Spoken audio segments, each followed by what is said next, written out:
विधानसभा चुनाव के नतीजे आए हैं, कांग्रेस की तरफ से ये आवाज़ उठने लगी है कि ये बीजेपी या मोदी की जीत नहीं है, ये ईवीएम की जीत है। क्या आपकी क्या राय है? देखिए, कोई नई बात नहीं है। मुझे लगता है कांग्रेस और विपक्ष के जो भी दल हैं उनका हमेशा के रोना रहता है कि जब वो जीत नहीं पाते हैं, जब वो जनमत को स्वीकार नहीं कर पाते हैं, तो उनका हमेशा का यही रहता है कि ईवीएम का खेल है, ईवीएम को हैक किया गया, ईवीएम का वो उनको ये एक तरह से आप अगर सोचिए तो जनता का अपमान होता है। मुझे लगता है वो जनता का अपमान होता है, क्योंकि अगर ईवीएम हैक होती है तो आप याद करिए, मेरी समझ से 2019 के चुनाव के बाद इलेक्शन कमीशन ने चुनौती दी थी विपक्षी नेताओं को कि आप आइए और ईवीएम का हैक करके दिखाइए। तो ये कोई भी नेता, कोई भी विपक्षी पार्टियां वहाँ पर नहीं पहुँची थी। तो इससे एक तो बात ये फर्जी साबित हो जाती है। दूसरी चीज़ मुझे लगता है कि ये जो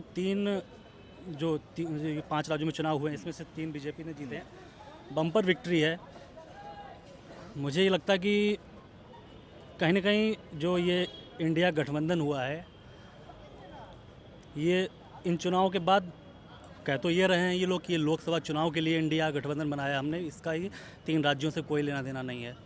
लेकिन हकीकत ये है कि कहीं ना कहीं अब फूट पड़नी शुरू हो गई है। जैसे कि आज बैठक थी इंडिया गठबंधन की, ममता जी ने बोला है कि हमारे पास कोई फ़ोन नहीं है, हमें जानकारी नहीं बैठक की। अखिलेश तो पहले आप जानते हैं टर्म्स एंड कंडीशन लगा दिया ममता ने कि पहले सीटों का बंटवारा हो जाए उसके बाद। ममता ने वो बोला है, आप जानते हो अखिलेश पहले ही कांग्रेस को कई बार कोस चुके हैं, ठीक है। दूसरी चीज़, आम आदमी पार्टी का एक अपना अलग रवैया चल रहा है। तो इससे एक साफ बात समझ में आ रही है कि जो इंडिया गठबंधन है वो तो फेल हो चुका है। शेयर से 13% शेयर पर पहुंच जाना किसी पार्टी के लिए, वो भी साउथ में। हाँ, जहां मौजूदा तेलंगाना में भारतीय जनता पार्टी का एक विधायक था पिछले विधानसभा 18 के चुनाव में, उसके बाद अभी विधानसभा चुनाव होता है, 1 सीट से 8 सीटें पहुंच जाते हैं। हालांकि ये जरूर है कि 2019 के लोकसभा चुनाव में भारतीय जनता पार्टी को वहां पर 4 सांसद चुनाव जीत पाए थे, लेकिन उन्हीं में से 4 में से 3 सांसद इस बार विधानसभा चुनाव लड़ाया गया। हालांकि वो चुनाव अपना तो नहीं जीत पाए, लेकिन अगल बगल की विधानसभा सीटों को जरूर प्रभावित किया, जिससे बीजेपी 1 सीट से 8 सीट पर पहुंच गई। करीब 8% जो इनका वोट शेयर था वो 13% पहुंच गया।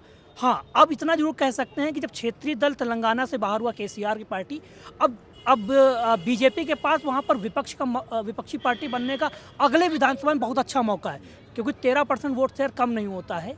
क्योंकि अभी हमने बंगाल में भी देखा, लोकसभा में जैसे ही उनके सांसद बढ़े, उसके बाद विधानसभा में 3 सीट से बीजेपी 70 सीटों पर पहुँच गई। तो कहीं ना कहीं बीजेपी जिस तरीके से उनका संगठन काम करने का तरीका है, अमित शाह जी की रणनीति है, वो एक चुनाव खत्म होता है तो उसके बाद दूसरे विधानसभा चुनाव या लोकसभा चुनाव की तैयारी में लग जाती है। तो संगठन से लेकर पन्ना प्रमुख तक जो जिम्मेदारी उनकी तय की जाती है, कहीं ना कहीं उसका ही बहुत बड़ा रोल है। जो सरकार की नीतियां हैं जन जन तक पहुंचाने का जो रणनीति है, वो मास्टर स्ट्रोक साबित होती है हर विधानसभा चुनाव में। अब कह रहे हैं जो एक ईवीएम की जीत है, दिग्विजय सिंह ने कहा, कमलनाथ ने भी कहा कि उनके जो विधायक हैं उनके गांव में ही 150 वोट उनको नहीं मिल पा रहा है। तो आपको क्या लगता है कि ईवीएम की वजह से बीजेपी वाले जीते हैं? नहीं, ईवीएम तो नहीं कह सकता, लेकिन यहाँ पर अमित शाह की रणनीति जरूर कारगर साबित हुई, क्योंकि हाल ही के दिनों में अमित शाह का एक वीडियो वायरल हुआ, उसमें पार्टी कार्यकर्ताओं के साथ अमित शाह जी ये कहते जरूर नजर आए कि आप समाजवादी पार्टी बीएसपी के कैंडिडेट को पालते नजर आए, यानी उनकी मदद करते नजर आए। जो वोट बैंक 2-2, 4-4 हज़ार हर विधानसभा सीट में कटा, करीब 15-16 विधानसभा सीटें हैं जहाँ पर बीएसपी का अच्छी प्रदर्शन किया। भिंड की सीट जैसे हुई, करीब 32,000-34,000 बीएसपी कैंडिडेट कुशवाहा लेके गए, वहीं पर कांग्रेस का प्रत्याशी हार गया, बीजेपी के प्रत्याशी वहाँ 12,000 वोटों से जीता। तो कहीं ना कहीं जो रणनीति थी कि थर्ड फ्रंट को थोड़ा सा बीजेपी कार्यकर्ता खुद मजबूत करे, और उसी का नतीजा है कि बीजेपी की सीटें जहाँ पिछली बार 109 पे रह गई थी, इस बार 164 पहुँच गई। 4 राज्यों में जब स्टार्ट हुए थे चुनाव तो ऐसा लग रहा था कि कांग्रेस जो है टफ फाइट देगी, जैसा कि इन्होंने भी कहा कि छत्तीसगढ़ में, आपने भी कहा कि छत्तीसगढ़ में तो यकीन ही नहीं हो पा रहा था कि कांग्रेस चुनाव हार जाएगी। तो ऐसा अचानक से क्या हुआ जिसकी वजह से अप्रत्याशित रिजल्ट जो है वो कांग्रेस के लिए भी रहा, बीजेपी के लिए भी? इवन कई नेता कहे कि हमें ये उम्मीद नहीं थी कि इतनी बड़ी जीत हासिल होगी। ये आपने बहुत सही बात कही। ये एक्चुअली जो मध्य प्रदेश का जो चुनाव जीता है ना बीजेपी ने, ये बीजेपी को खुद नहीं लग रहा था कि इतना अच्छा बहुमत मिलेगा, ये बीजेपी को भी नहीं लग रहा था। क्योंकि राजस्थान में देखिए कुछ ऐसा मुझे भी नहीं लग रहा कि राजस्थान में कोई कांग्रेस को भी उम्मीद, क्योंकि राजस्थान में आप जानते रिवाज है, 5 साल ये 5 साल वो, 5 साल ये 5 साल वो हमेशा का कांग्रेस में रहा है। हाँ, छत्तीसगढ़ में ज़रूर सबको ये लग रहा था, मुझे लगता है कि बीजेपी को भी नहीं लग रहा था कि इतने अच्छे मार्जिन से हम छत्तीसगढ़ निकाले जाएंगे। तो और मुद्दे की अगर आप बात करो तो मुद्दे देखिए छत्तीसगढ़ में एक तो ये जो महादेव एक घोटाला जो नहीं लास्ट टाइम इन्होंने फाइल खोली है क्या नाम भूपेश बघेल की, कहीं ना कहीं मुझे लगता है कि वो भी थोड़ा सा इम्पैक्ट गया, हालांकि बहुत ज़्यादा इम्पैक्ट नहीं गया है, क्योंकि मुझे लगता है कि छोटी जनता जो है ना, आम लोग हैं ना, वो उनको बहुत ज़्यादा इन चीज़ों से सरोकार नहीं होता है। एंटी इनकम्बेंसी फैक्टर मान सकते हैं, क्योंकि उनके कई मंत्री जो हैं, चाहे वो राजस्थान की बात हो चाहे वो छत्तीसगढ़ की बात हो, मंत्री भी अपनी सीट नहीं बचा पाए। ये एंटी इनकम्बेंसी तो हर चुनाव में चलती है, आप कहीं भी देख लीजिए, हर चुनाव में चलती है, तो एंटी इनकम्बेंसी तो है ही है। और बाकी मतलब मुझे तो लगता है जो आम जनता के बीच आप जाकर पूछोगे तो मोदी मैजिक मुझे लगता है अभी भी कायम है। और 2024 की अगर आप बात करें, इसका कंक्लूजन ले जाएँ तो 2024 में तो मोदी तो आने ही है। सबसे बड़ी बात उसकी मैं ये नहीं कह रहा हूँ कि मोदी आए या मोदी ही सब कुछ है, या अच्छा मजबूत विपक्ष भी होना चाहिए। अभी मोदी ने भी शीतकालीन सत्र जो शुरू हुआ है कल, इसमें मोदी ने कहा कि मजबूत विपक्ष होना चाहिए, लेकिन ये इस तरह से दिक्कत सबसे बड़ी कांग्रेस की बात इसलिए कर रहा हूँ, पुरानी पार्टी सबसे बड़ी पार्टी है विपक्ष की। सबसे बड़ी दिक्कत यही है इनकी, क्योंकि ये अपनी चीज़ों से सीखना नहीं चाह रही, ये एक पुरानी ढाल जो चली आ रही है ना, उसी को कंटिन्यू चला रहा है। युवाओं को प्राथमिकता नहीं देना इनको। पायलट का आप देख रहे हैं, ज्योतिरादित्य सिंधिया का आपने देखा ही है क्या रिजल्ट निकला है पायलट का। आज भी बैठने को लेकर जो है ना, नज़दीक में नहीं बैठे और डिस्टेंस बना लिया कि सीट ऑफर की गई कि आप बैठिए, और पायलट साहब बगल में जाके बैठे कि नहीं मैं गहलोत के बगल में नहीं बैठूंगा। वो चल रहा है उनका पायलट, और आप लिख के ले लीजिए, लोकसभा से पहले पायलट आने ही हैं बीजेपी में।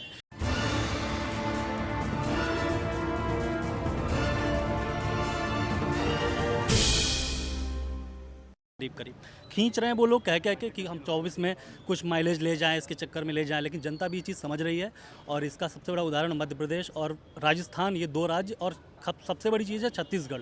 क्योंकि आप देखिए किसी भी एग्जिट पोल में छत्तीसगढ़ को में कांग्रेस को कोई नहीं हरा रहा था, लेकिन छत्तीसगढ़ में बीजेपी ने जो जीत दर्ज की ना, ये बहुत मतलब इससे कांग्रेस बहुत बैकफुट पे आ गई। अब बैकफुट पे तो हालांकि हमेशा से ही है, लेकिन अब और ज़्यादा बैकफुट पे आ गई है।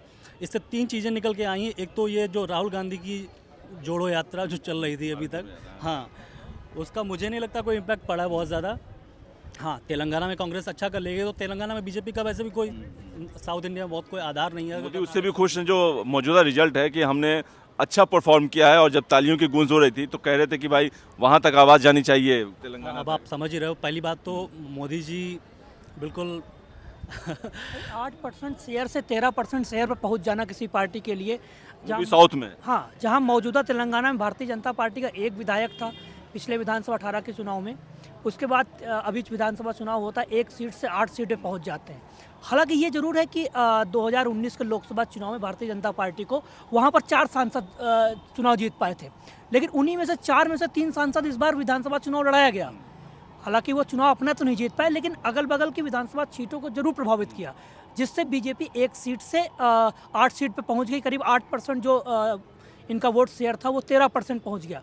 हाँ, अब इतना जरूर कह सकते हैं कि जब क्षेत्रीय दल तेलंगाना से बाहर हुआ केसीआर की पार्टी, अब बीजेपी के पास वहाँ पर विपक्षी पार्टी बनने का अगले विधानसभा में बहुत अच्छा मौका है, क्योंकि 13% वोट शेयर कम नहीं होता है। क्योंकि अभी हमने बंगाल में भी देखा, लोकसभा में जैसे ही इनके सांसद बढ़े, उसके बाद विधानसभा में 3 सीट से बीजेपी 70 सीटों पर पहुंच गई। तो कहीं ना कहीं बीजेपी जिस तरीके से उनका संगठन काम करने का तरीका है, अमित शाह जी की रणनीति है, वो एक चुनाव खत्म होता है तो उसके बाद दूसरे विधानसभा चुनाव या लोकसभा चुनाव की तैयारी में लग जाती है। तो संगठन से लेकर पन्ना प्रमुख तक जो जिम्मेदारी उनकी तय की जाती है, कहीं ना कहीं उसका ही बहुत बड़ा रोल है। जो सरकार की नीतियां हैं जन जन तक पहुंचाने का जो रणनीति है, वो मास्टर स्ट्रोक साबित होती है हर विधानसभा चुनाव में। अब कह रहे हैं जो एक ईवीएम की जीत है, दिग्विजय सिंह ने कहा, कमलनाथ ने भी कहा कि उनके जो विधायक हैं उनके गांव में ही 150 वोट उनको नहीं मिल पा रहा है। तो आपको क्या लगता है कि ईवीएम की वजह से बीजेपी वाले जीते हैं? नहीं, ईवीएम तो नहीं कह सकता, लेकिन यहाँ पर अमित शाह की रणनीति जरूर कारगर साबित हुई, क्योंकि हाल ही के दिनों में अमित शाह का एक वीडियो वायरल हुआ, उसमें पार्टी कार्यकर्ताओं के साथ अमित शाह जी ये कहते जरूर नजर आए कि आप समाजवादी पार्टी बीएसपी के कैंडिडेट को पालते नजर आए, यानी उनकी मदद करते नजर आए। जो वोट बैंक 2-2, 4-4 हज़ार हर विधानसभा सीट में कटा, करीब 15-16 विधानसभा सीटें हैं जहाँ पर बीएसपी का अच्छी प्रदर्शन किया। भिंड की सीट जैसे हुई, करीब 32,000-34,000 बीएसपी कैंडिडेट कुशवाहा लेके गए, वहीं पर कांग्रेस का प्रत्याशी हार गया, बीजेपी के प्रत्याशी वहाँ 12,000 वोटों से जीता। तो कहीं ना कहीं जो रणनीति थी कि थर्ड फ्रंट को थोड़ा सा बीजेपी कार्यकर्ता खुद मजबूत करे, और उसी का नतीजा है कि बीजेपी की सीटें जहाँ पिछली बार 109 पे रह गई थी, इस बार 164 पहुँच गई। 4 राज्यों में जब स्टार्ट हुए थे चुनाव तो ऐसा लग रहा था कि कांग्रेस जो है टफ फाइट देगी, जैसा कि इन्होंने भी कहा कि छत्तीसगढ़ में, आपने भी कहा कि छत्तीसगढ़ में तो यकीन ही नहीं हो पा रहा था कि कांग्रेस चुनाव हार जाएगी, तो ऐसा अचानक से क्या हुआ जिसकी वजह से अप्रत्याशित रिजल्ट जो है वो कांग्रेस के लिए भी रहा, बीजेपी के लिए भी, इवन कई नेता कहे कि हमें ये उम्मीद नहीं थी कि इतनी बड़ी जीत हासिल होगी। ये आपने बहुत सही बात कही। ये एक्चुअली जो मध्य प्रदेश का जो चुनाव जीता है ना बीजेपी ने, ये बीजेपी को खुद नहीं लग रहा था कि इतना इतना इतना अच्छा बहुमत मिलेगा। ये बीजेपी को भी नहीं लग रहा था, क्योंकि राजस्थान में देखिए कुछ ऐसा मुझे भी नहीं लग रहा है कि राजस्थान में कोई कांग्रेस को भी उम्मीद, क्योंकि राजस्थान में आप जानते रिवाज है 5 साल ये 5 साल वो, 5 साल ये 5 साल वो हमेशा का कांग्रेस में रहा है। हाँ, छत्तीसगढ़ में ज़रूर सबको ये लग रहा था, मुझे लगता है कि बीजेपी को भी नहीं लग रहा था कि इतने अच्छे मार्जिन से हम छत्तीसगढ़ निकाले जाएंगे।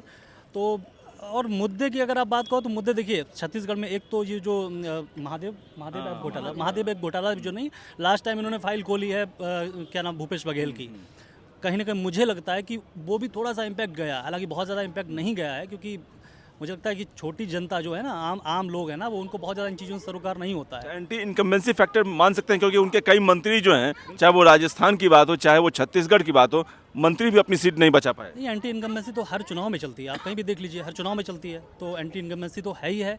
और बाकी मतलब मुझे तो लगता है जो आम जनता के बीच आप जाकर पूछोगे तो मोदी मैजिक मुझे लगता है अभी भी कायम है।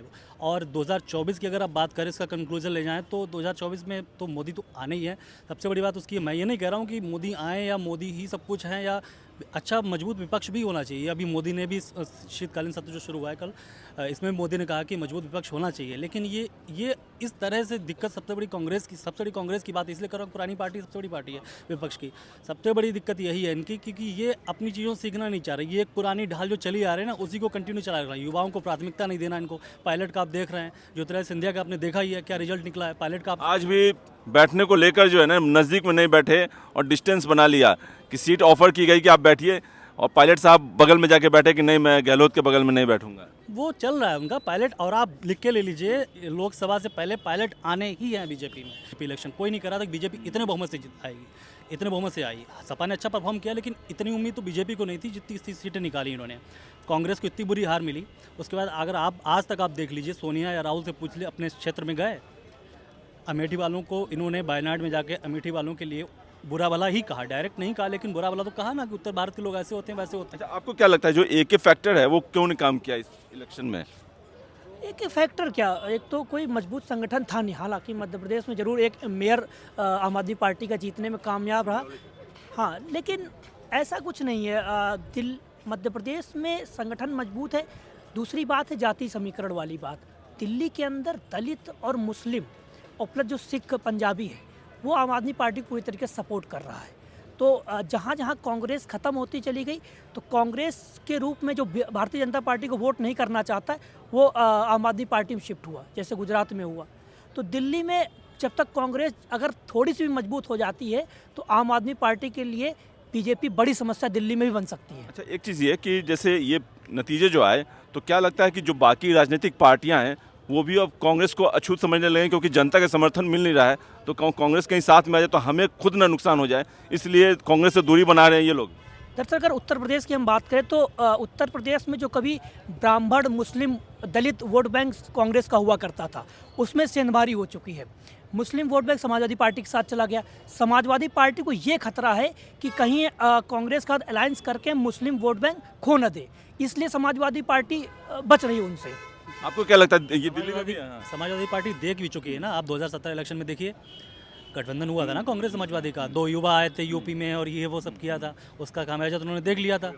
तो समाजवादी पार्टी को अच्छी तरह से पता है कि कांग्रेस का उसका कोई भला नहीं होने वाला। वैसे भी डूबती नाव पे कोई सवार नहीं होना चाहता है, क्योंकि उसे पता है कि डूबती नाव पे सवार होंगे तो हम भी जाएंगे।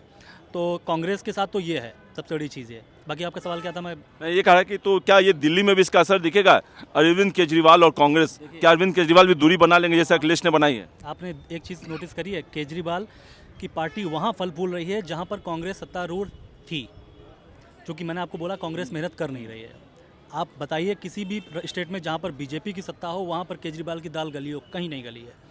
पंजाब में कांग्रेस थी, कुछ नहीं कर पाए, ले गए केजरीवाल। दिल्ली में कांग्रेस थी, कुछ नहीं कर पाए, ले गए केजरीवाल। जैसा कि आपने कहा कि दिल्ली में तो कहीं लगेगा कि हम अगर कांग्रेस के साथ आते हैं तो कहीं हमारा ही वोट बैंक ना खिसक जाए उनके साथ लेने से। हाँ, तो ये तो हो ही चुका है। आप अभी इससे पहले दिल्ली इलेक्शन में देखिए ना, कितना कयास लगाए जा रहे थे कि आम आदमी पार्टी और गठबंधन होगा, कांग्रेस का होगा, लास्ट में कुछ नहीं हुआ, छिटक गया। तो इनका यही है, मेरा टोटल अगर कंक्लूजन आप देखो, मेरा यही कहना है कि इंडिया गठबंधन में एक्चुअली दिक्कत ये है, ममता जी को भी प्रधानमंत्री बनना है, अखिलेश को भी प्रधानमंत्री खुद को बनाना है, नीतीश कुमार मुँह धोए बहुत पहले बैठे हुए हैं। तो सबको दिक्कत ये है कि जितने बड़े लीडर हैं ना, उनको सबको बनना है, राहुल गांधी को तो बनना ही बनना है। तो जब आप जनता के हित में कोई नहीं सोच रहा है, और ये चीज़ जनता को भी समझ में आ रही है कि एक दूसरे को आप गालियां दे रहे हो, विधानसभा में आप गालियां दे रहे हो, तो गालियां तो दे ही रहे हो ना एक दूसरे को, फिर लोकसभा में जुट कैसे हो जाओगे? 2024 में लास्ट वर्ड 2024 में आएगा तो मोदी है। तो कोई उसमें दो राय नहीं। आप बिल्कुल वैसा ही आएगा। और मुझे लगता है कि 2019 में जैसे चमत्कार हो गया था, 2014 से भी बड़ी जीत हुई थी, मुझे लग रहा है कि कहीं ऐसा ना हो कि इस बार उससे भी बड़ी जीत हो जाए। मुझे लग रहा है, पता नहीं क्योंकि कहीं भी विपक्ष एकजुट नज़र नहीं आ रहा पूरी तरह विपक्ष। वो आप इंडिया नाम रख लो उसका, या आप कुछ भी नाम रख लो। बीजेपी को मुझे लगता है कि 303 बीजेपी की थी पहले, 303 बीजेपी की 300 तो आराम से जाएंगी बीजेपी की, सिर्फ 300 हाँ, आराम से 300 तो जाएंगी। बड़े आराम से हो जाए, क्योंकि साउथ इंडिया में इनका है नहीं, और नॉर्थ में उत्तर भारत हिंदी बेल्ट में तो पहले से ही क्लीन स्वीप कर बैठी है, तो वहाँ से कुछ नया होना नहीं है।